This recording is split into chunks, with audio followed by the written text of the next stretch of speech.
शुरुआत आपके साथ ही करेंगे। ये इसे सिर्फ एक मुनाफा वसूली के तौर पे देखें जो आज गिरावट आ रही है हल्की सी। धन्यवाद मनीष जी आपका, और आप सभी को सादर प्रणाम और शुभ दिन हमारे तरफ से। थोड़ा इतिहास पिछले 40 दिनों का आपके सामने रखने की अनुमति चाहता हूं मनीष, आगे बढ़ने से पहले। 2 नवंबर 2023 मेरे ख्याल से आपके पास और डिम्पी जी के पास निफ्टी का चार्ट मौजूद होगा।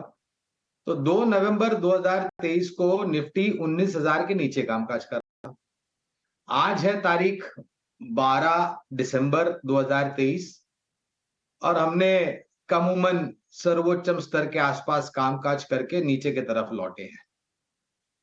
सेंसेक्स और निफ्टी का जो स्तर है उसकी तुलना में जो अंकों की गिरावट आप देख रहे हैं सेंसेक्स और निफ्टी में, वो अगर आप प्रतिशत में देखें तो 0.35 की गिरावट निफ्टी में है और 0.40% की गिरावट सेंसेक्स में है।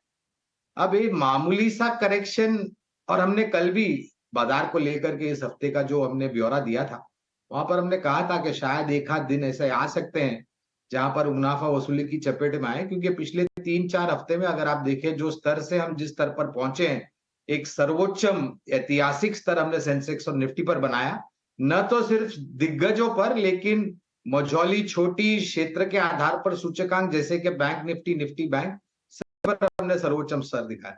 तो ऐसी बढ़त के बाद अगर 400-500 पॉइंट की करेक्शन आती है, चाहे वो सेंसेक्स में हो या फिर 100 पॉइंट के आसपास, 200 पॉइंट के आसपास निफ्टी में गिरावट आती है, तो उससे मेरे ख्याल से ज्यादा आश्चर्यचकित होना नहीं चाहिए।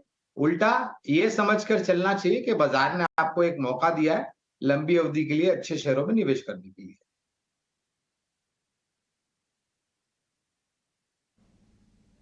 ये बात बिल्कुल ठीक कह रहे हैं गुरांग सर। यही बात थोड़ी देर पहले मनीष जब हमसे पूछ रहे थे, हमने भी कहा कि इसको हमने एक मुहावरे के तौर पर कहा कि ऊंट के मुंह में जीरा समान है। इस गिरावट का क्या मतलब? 70 पॉइंट टूट जाना तो उल्टा हेल्दी है। आप रोज मीठा खाओगे, रोज मीठा खाओगे। मैंने एक दिन कहा आप मीठा मत खाओ, थोड़ा नमकीन खाओ, तो उस दिन जो नमकीन का स्वाद आएगा ना वो बहुत अच्छा आएगा। ये कुछ कुछ वैसा ही है, आपको स्वाद जैसा दिख रहा है। खैर गुरांग सर ने अपना एक व्यू पॉइंट बता दिया। आगे स्पाइसजेट वाली खबर थोड़ा लेना जरूरी है। शेयर 5% टूट गया।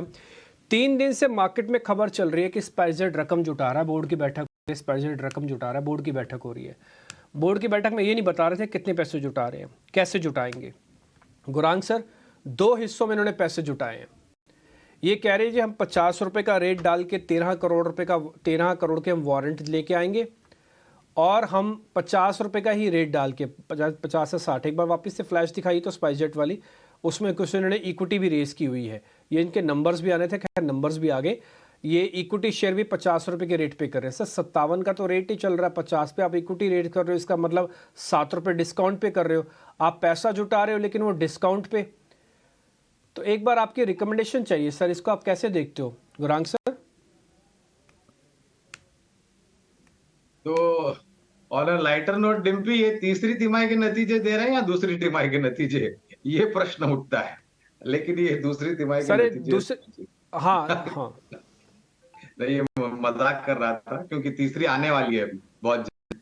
तो ये थोड़े देर आए दुरुस्त आया, ऐसी बात हो गई। देखिए, पहली बात तो उड़ान क्षेत्र में अगर हमें कुछ पसंद आता है बुनियादी तर्क के आधार पर, तो वो है इंटरग्लोब एविएशन यानी कि इंडिगो, जो कि भारत में स्थापित सबसे बड़ी एलसीसी यानी कि लो कॉस्ट कैरियर मॉडल है, और बहुत ही बड़ी हवाई जहाजों की फ्लीट है इनके पास। डेली ऑपरेशनल फ्लाइट्स हाल ही में रिकॉर्ड स्तर पर हुए थे। रियलाइजेशंस पर सीट अच्छे हैं। एक दिक्कत है प्लैथ एंड वेटनी इंजन को लेकर के, जो मेरे ख्याल से आने वाले कुछ महीनों में दिक्कतें दूर हो सकती है। स्पाइस जेट, ये जो पहले तो रकम जुटा रहे हैं 7 रुपए डिस्काउंट पर, तो मेरे ख्याल से शेयर बाजार में 57 का भाव चल रहा है, तो वो अपने आप नीचे आ जाएगा आजकल में 50 के आसपास। कवरेज नहीं है इसलिए खरीदारी करने की, बेचने की या बने रहने की राय नहीं दूंगा, लेकिन इतनी बात बिल्कुल कहूंगा, ऑपरेशनली कुछ दिक्कतें हैं इस कंपनी को, और बैलेंस शीट के जो आंकड़े दूसरी तिमाही के आपके और मेरे समक्ष है, उसको देख करके तो मेरे ख्याल से थोड़ा सावधान रहना चाहिए। अगर आपको एक कंपनी पसंद करनी है उड़ान क्षेत्र में, तो मेरे ख्याल से सबसे अच्छी कंपनी भले मूल्यांकन को लेकर के आप तुलना नहीं कर सकते स्पाइस जेट और इंडिगो में, क्योंकि बहुत ही विपरीत बैलेंस शीट है।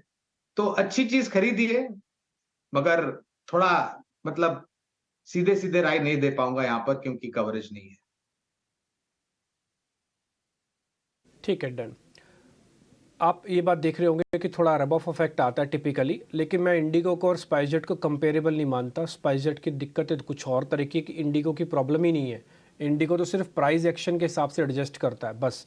ग्राउंड पे क्या प्रॉब्लम है इंडिगो को, लेकिन जो प्रॉब्लम है वो स्पाइसजेट पे है। इसलिए आप 7% टूट गया ये स्पाइसजेट। आप रकम जुटाओ, किसने मना किया? ऐसे रकम जुटा चुटा के तो आपने 20% शेयर चला दिया। एक बार दिखाओगे इसका हफ्ते भर का चार्ट है 1 मिनट के लिए स्पाइसजेट को?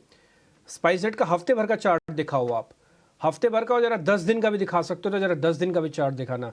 स्पाइसजेट पिछले 10 दिन में, अब ये ध्यान रखना इस 7% टूटने के बाद का, ये तो आज का हो गया, हफ्ते या 7 दिन का दिखाओ।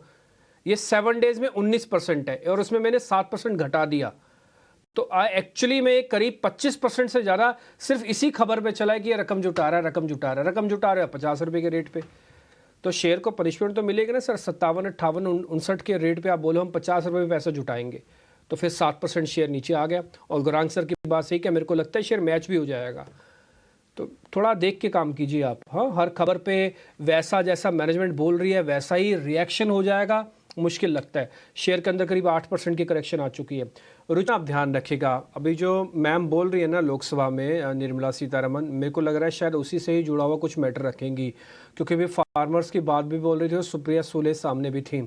तो ना फर्टिलाइज़र स्टॉक्स पे ध्यान रखिएगा। हालांकि ग्रांट ड्यू है और हमारे रिपोर्टर भी कई बार बता चुके हैं कि एक ग्रांट जो कि ज़्यादा आएगी इनके पास, और इसी तरह की कुछ ग्रांट्स के बारे में मैम बोल भी रही हैं लोकसभा में। तो मेरे को ऐसा लगता है कि शायद फर्टिलाइज़र स्टॉक्स थोड़ा रिएक्ट कर सकते हैं। मेरे पास जो खबर है वो ये है कि सरकार इस बार कोई कोताही नहीं बरतेगी 2024 से पहले। तो जो फर्टिलाइज़र स्पेस है इसमें वड़ेवर जो भी किसानों की मांगे हैं या कंपनीज़ की मांग है उसको बहुत अच्छे से मान लिया जाएगा। चंबल का ब्रेकआउट हुआ है, आरसीएफ का ब्रेकआउट शेयर्स हैं ये सारे के सारे, और आज की गिरावट के अंदर भी पार्टिसिपेट नहीं कर रहे हैं। तो इन दोनों शेयर्स पे ध्यान रखिएगा। और मेरे को लगता है कि चुनावी बिगुल बजने से पहले पहले इस एरिया को थोड़ा और फाइन ट्यून किया जाएगा, कंपनीज और बेहतर तरीके से सामने निकल के आ सकती हैं। ज़रूर इस पर ध्यान रखिएगा। खैर, मैं इसी मुद्दे पर ही, क्योंकि ये खबर मैंने आपके सामने रखी है, इसमें काफ़ी सारे गवर्नमेंट के और पॉलिसी बेस्ड एंगल्स होते हैं। गुरांग सर से एक आइडिया ले लेते हैं। गुरांग सर, हमारी तो सोच ये कहती है कि गवर्नमेंट इस तरह का कोई रिस्क नहीं लेगी। पता है मैं आपको क्यों बता रहा हूँ सर? एक छोटा सा एनालिसिस हुआ था जब भी विधानसभा के सारे चुनाव हुए थे ना, उसके बाद ये पता लगा कि बीजेपी ने ना शहरी एरिया में तो सारी सीटें जीती हैं, बट ग्रामीण एरिया में थोड़ी दिक्कत है, मैसेज नहीं पहुंचा पा रहे हैं, वटेवर जो भी है, समझ नहीं आ रहा, वटेवर जो भी है। तो मेरे को लग रहा है कि शायद ये वाला एरिया स्ट्रांग करेंगे वो अपना। सॉरी, आपका प्रश्न पूरा पहुंचा नहीं मेरे तक, आपकी आवाज ठीक से नहीं आ रही थी।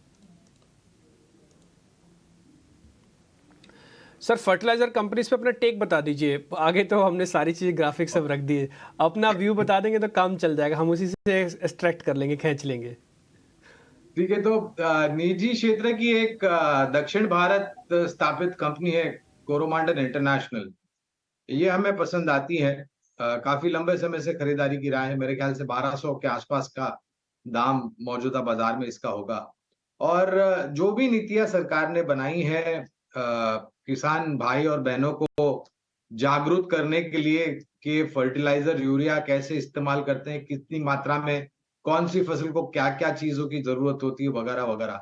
और ये जो कन्वेंशनल फ्यूल बेस से गैस बेस उत्पादन क्षमता में तब्दीली हुई है, इसके कारण भी नतीजों में एक बहुत बड़ा परिवर्तन आया है बेहतर के लिए।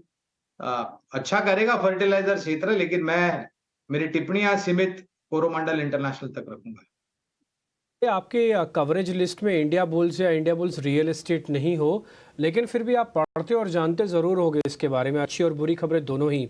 क्या इंडिया बुल्स के दोनों कंपनीज एक अच्छी वेल्थ क्रिएशन करके दे सकते हैं sir? India bulls real estate या India bull wealth housing finance, दोनों ही कंपनी। तो एक समय पर मेरे ख्याल से एक कंपनी पर कवरेज थी, लेकिन जब से नकारात्मक खबरें आने लगी तो हमारी समझदारी के हिसाब से डिम्पी हमने वो कवरेज निकाल दी थी। फिलहाल कोई कवरेज नहीं है दोनों ही कंपनियों के ऊपर, और अगर वाकई में वेल्थ क्रिएटर होते तो ये परिस्थिति नहीं होती इनकी। तो प्रश्न चिन्ह काफी कुछ लगे हुए हैं इनकी तुलना में। इसी क्षेत्र से जुड़े हुए काफी अच्छे स्टॉक्स है। मिसाल के तौर पर अगर आप हाउसिंग फाइनेंस कंपनीज की बात करते हैं, भले कल 4-5% नीचे था, कैनफिन होम्स अच्छा लगता है, LIC हाउसिंग फाइनेंस का अच्छा लगता है, रेपको होम फाइनेंस अच्छा लगता है। रियल एस्टेट सेक्टर में हमारा अनुमान ये कहता है कि गोदरेज प्रॉपर्टीज और DLF जैसी कंपनियां हैं, दक्षिण भारत स्थापित कुछ कंपनियां हैं जो बेहतर कामकाज करती हैं। बैलेंस शीट मजबूत है इनकी तुलना में, और डेट को लेकर के कोई प्रश्न चिन्ह नहीं है। प्रोजेक्ट एग्जीक्यूशन की रन रेट इंडस्ट्री स्टैंडर्ड से बेहतर और रियलाइजेशंस भी बेहतर हैं। तो जब आपको विकल्प है आपके पास अच्छी कंपनियों, तो आपको आत्महत्या क्यों करनी है? ओके, ठीक है। तो आपकी बात समझ में आ गई सर। हमको इन दोनों कंपनीज पे भी ज़्यादा फोकस नहीं करना। आप जो इसका विकल्प बता रहे हैं उस पर हम ज़रा ध्यान रखेंगे इन्वेस्टमेंट के पॉइंट ऑफ व्यू से। ये सर अपने साथ जोड़ लेते हैं। इवन